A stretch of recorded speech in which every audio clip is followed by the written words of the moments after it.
Hi!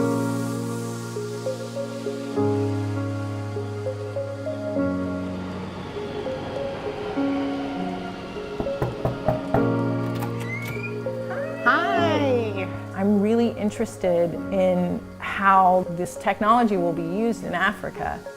The continent of Africa has things to teach the world that will shift the whole entire world. Nyla Rodgers is a humanitarian with a focus on merging technology with social impact. She's the founder and CEO of Mama Hope, a nonprofit devoted to shaking up the development system. She is also a vocal supporter of the use of cryptocurrency in the philanthropic sector. We sat down with Nyla in her Brooklyn home to hear her story. I'd love for you to talk about Mama Hope and just kind of give an overview of it, and then we can dig more into the story of how it came about. I felt like the development system was broken. And I had been working in institutional development, working with the United Nations in different continents, and just seeing how much money was being wasted on projects that people didn't need.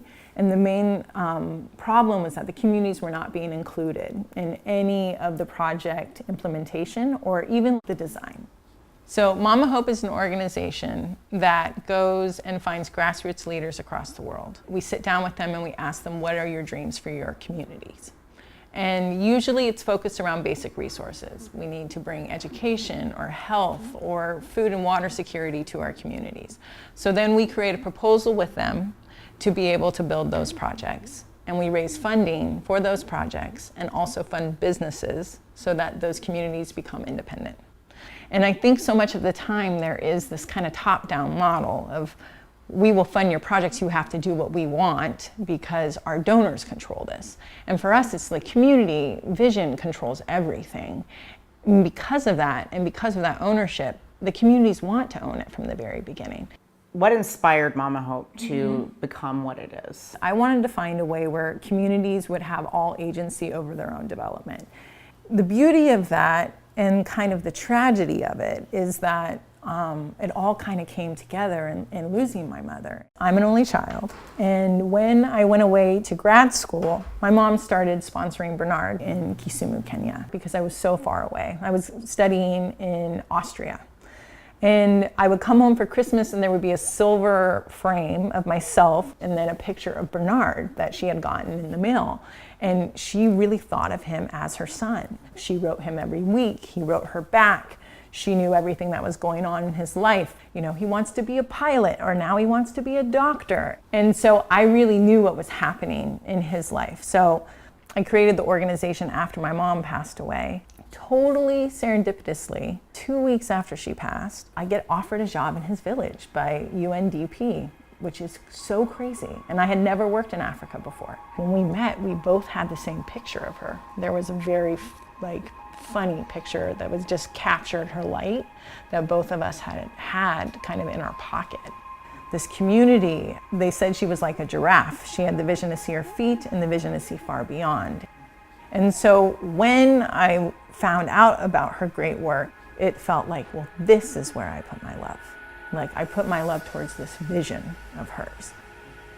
When you build something out of love as opposed to need, then the model is different.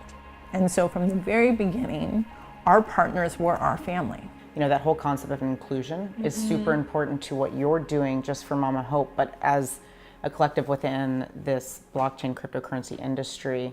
So can you tell us a little bit about that concept, where it came from, and why it inspired you to create this? I got invited to start speaking at things, and I really didn't have very much knowledge about what cryptocurrencies or the blockchain were, and did a lot of research and learned about this unknown figure named Satoshi that was trying to create something that was decentralized, that was inclusive, that was collaborative, that built trust, and was community-centered.